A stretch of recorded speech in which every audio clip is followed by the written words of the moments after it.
ఇదిగో ప్రభువా నేనున్నాను, నన్ను పంపు, నన్ను పంపు. బూదిగంతాల వరకు, అరణ్యాల మధ్య కఠిన జనుల వద్దకు, నాకున్న ఈ భూ సంబంధమైన ఆదరణల నుండి, ఆభరణల నుండి దూరంగా ఒకవేళ మరణించవలసి వచ్చిన నీ పని కోసము, నీ రాజ్యవ్యాప్తి కోసము నన్ను పంపు. నీ దాసుడనైనా నేను సిద్ధంగా ఉన్నాను. హల్లెలూయా. చెప్పగలుగుతారండి? చెప్పగలుగుతారా? ఎవరు చెప్పారో అది? He is none other than David Brainerd. David Brainerd ఏమంటాడంటే, యెషయాలో కూడా యెషయా ప్రవక్త చెప్తారు ఏంటంటే 6వ అధ్యాయంలో, ఐఎమ్ హియర్ లార్డ్. దేవుడు, యెహోవా దేవుడు అడుగుతాడు. ఏమని అడుగుతారంటే, నేను నా పని కోసము ఒకరిని పంపించాలనుకుంటున్నాను. Who is that who will go for me? Who is that will go for me అన్నప్పుడు యెషయా అంటారు ఏంటంటే, ప్రవక్త అంటారు ఏంటంటే, ఇదిగోనయ్యా నేనున్నానయ్యా, నేనున్నాను తండ్రి, నన్ను పంపవా అని అడిగిన యెషయా లాగానే డేవిడ్ బ్రెయినార్డ్ అనే గొప్ప గాడ్స్ జనరల్ ఏమంటారంటే, దేవా నీవు ఎవరినైనా వాడుకోగలిగితే నన్ను వాడుకో అయ్యా, ఎవరినైనా పంపగలిగితే ఇదిగోనయ్యా ఐఎమ్ హియర్, నన్ను పంపయ్యా. ఆఖరికి మరణించాల్సిన అవసరం వచ్చినా కానీ నేను నీ కోసం మరణిస్తాను, కానీ ఎప్పుడు కూడా నీ మహిమను చనువుగా చేయకుండా, ఎప్పుడు కూడా నీ నామానికి అవమానం తెచ్చే రీతిగా నా జీవితం ఉండద్దయ్యా అని చెప్పినది డేవిడ్ బ్రెయినార్డ్. డేవిడ్ బ్రెయినార్డ్ గారు ఏప్రిల్ 20వ తారీఖున 1718 సంవత్సరంలో న్యూ ఇంగ్లాండ్, కనెక్టికట్, హద్దామ్ అనే ఊర్లో పుట్టారనమాట. తన తల్లిదండ్రుల పేరు హెజికియా అండ్ డారథీ బ్రెయినార్డ్. వారికి 9 మంది బిడ్డలు. ఆ 9 మంది బిడ్డల్లో 6వ బిడ్డ డేవిడ్ బ్రెయినార్డ్. వీరందరూ వారి జీవితం అంటే వారి జనరేషన్ ఉండిందంటే, వారి తరాలు ఎలాగుండిందంటే, తన ముత్తాత వాళ్ళందరూ కూడా ప్రొటెస్టెంట్ మినిస్టర్స్ అండి. ప్రొటెస్టెంట్ మినిస్టర్స్ అప్పటికి ఎంతగానో రాజకీయాల్లో ఏంటంటే నియమాలతోటి దేవుని సేవ చేస్తూ, చర్చ్ అంటే చాలా స్ట్రిక్ట్గా ఉంటూ, నో రెవల్యూషన్, దానిలో ప్రత్యక్షత లేవు, మర్మాలు లేవు, ఏం లేవు, but everything was like an orthodox. అటువంటి సమయంలో వారి తాతగారు గొప్ప రిఫార్మేషన్కి, ద గ్రేట్ రిఫార్మేషన్ అంటే మొత్తం మార్పుకి కారణమయ్యారు. ఆ రీతిగా అటువంటి వారసత్వం, అటువంటి తరంలో పుట్టిన డేవిడ్ బ్రెయినార్డ్. అయితే తాత ముత్తాతలు వారందరూ ప్రొటెస్టెంట్ మినిస్టర్స్.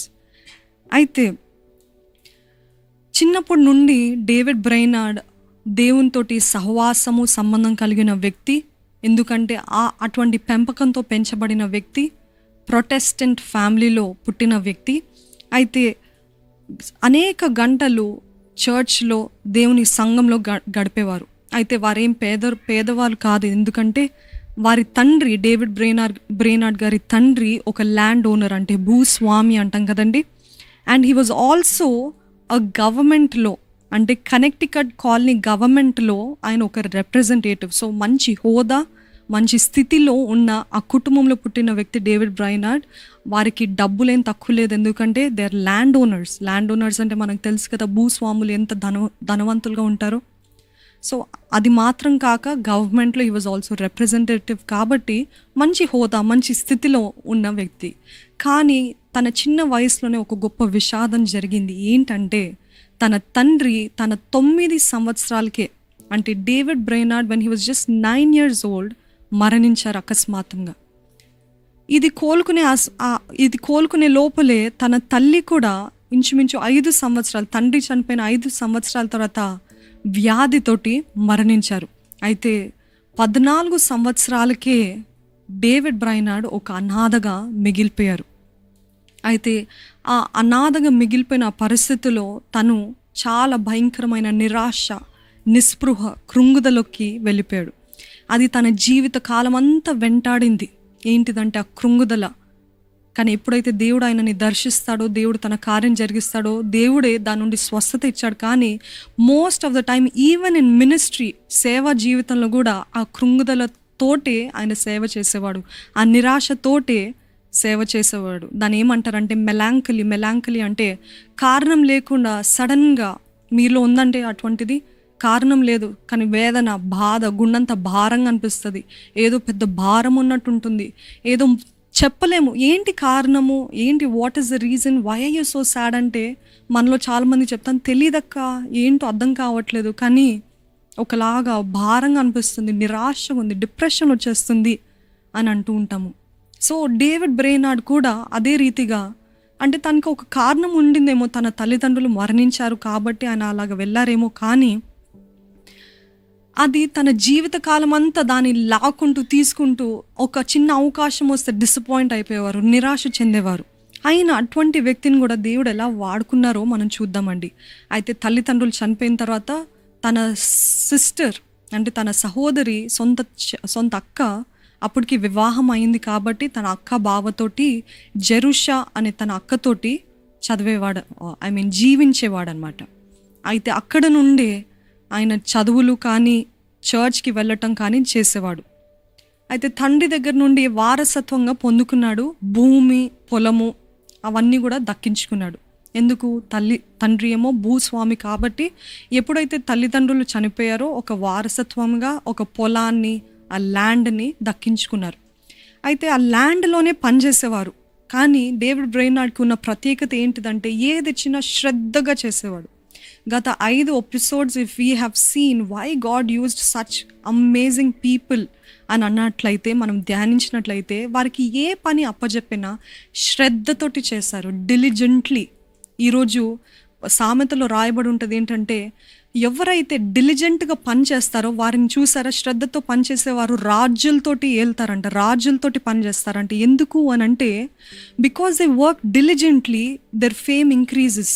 అంటే శ్రద్ధతోటి పనిచేస్తే వారి కాంటాక్ట్ బేస్ ఎవ్రీథింగ్ ఇంక్రీజెస్. ఎందుకంటే మాకు అట్లాంటి వ్యక్తి కావాలి, శ్రద్ధతోటి పనిచేసేవారు. కేర్లెస్గా, రెక్లెస్గా పనిచేయడం అంటే దేవునికి నచ్చదు. దేవునికి నచ్చడం మాత్రం కాదండి, లోకంలో కూడా ఎవరు మెచ్చరు. శ్రద్ధతోటి పనిచేసేవారు దేవుడు ఎదురు చూస్తున్నాడు. ఈరోజు మీ చేతికి దేవుడు ఏ పని ఇచ్చినా దయచేసి ఏముందిలే, ఇంతే కదా అని అశ్రద్ధ, అక్రమంగా చేసే పనులు మనకు వద్దండి. మరి ముఖ్యంగా దేవుని బిడ్డలని పేరు పెట్టబడిన మనకి లోకము, ఒకళ్ళు అన్నారు ఏంటిదంటే, the world does not read Bible. అంటే లోకము బైబిల్ చదవదు, కానీ ద వరల్డ్ రీడ్స్ అస్. అంటే క్రైస్తవులుగా ఉన్న మనల్ని చదువుతారంట.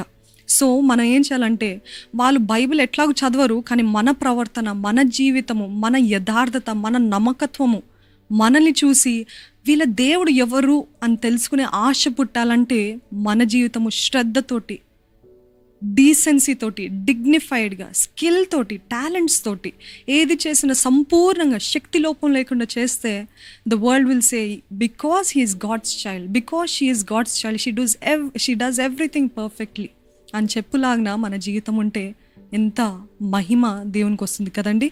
అదే రీతిగా డేవిడ్ బ్రెయినార్డ్ కూడా శ్రద్ధతోటి పనిచేసేవారంట. అది ఎప్పుడు అంటే తనకి 19 సంవత్సరాల వయసులోనే పొలం పని చేసేవారంట. అయితే ఆ పొలం పనిలో చేస్తున్నప్పుడు ఆయనకి ఏ మాత్రము తృప్తి లేదు. గత వారంలో మనం ఆగస్ట్ 1న దైవజనులు రాజ్ గారు చెప్తా ఉన్నారు కదండి, దేవుడు ఆయనని పిలుచుకోకముందు, అంటే దేవుణ్ణిలో ఎప్పుడైతే ఆయన మారు మనసు పొందారో, తిరిగి జన్మించిన అనుభవం పొందుకున్న తర్వాత ఏం జరిగిందంటే, హాలీవుడ్లో ఇంకా వేరే వేరే స్థలాల్లో ప్రొడక్షన్ హౌజెస్లో పనిచేసేటప్పుడు దేవుడు ఆయనను అంతగా ఆశీర్వదించిన తర్వాత కూడా, ఒక ఉన్నత స్థానములో ఆయనని నిలబెట్టిన తర్వాత కూడా, డబ్బులకి తక్కువ లేదు, జీతంకి తక్కువ లేదు, మర్యాదకి తక్కువ లేదు, అయినా కూడా అంతగా అభివృద్ధి పొందిన రాజుగారు కూడా అంత స్థాయిలో వచ్చిన తర్వాత ఆయనలో ఒకటి మాత్రం మిగిలిపోయింది. దెర్ వాజ్ వన్ వాక్యూమ్, ఆ లోటు, ఆ ఖాళీ. ఇది కాదు నా జీవితము, there something more, there something beyond, this is not my calling, ఇది కాదు నా పిలుపు అన్నప్పుడు దేవుడు చెప్పిన రీతిగా, నాకు నువ్వు కావాలి, నీ డబ్బు అక్కర్లేదు అని చెప్పిన రీతిగా డేవిడ్ బ్రెయినార్డ్ జీవితంలో కూడా ఆయన పొలం పని చేసేటప్పుడు ఎంత శ్రద్ధగా చేసినా, ఎంత అభివృద్ధి పొందినా కూడా ఆయనకి ఏం మాత్రము తృప్తి లేదనమాట. ఆ తృప్తి లేని ఆ పరిస్థితిలో దాహము కలిగింది. ఏంటి ఆ దాహం అంటే, దేవుని తెలుసుకోవాలి. The something that is missing in my life.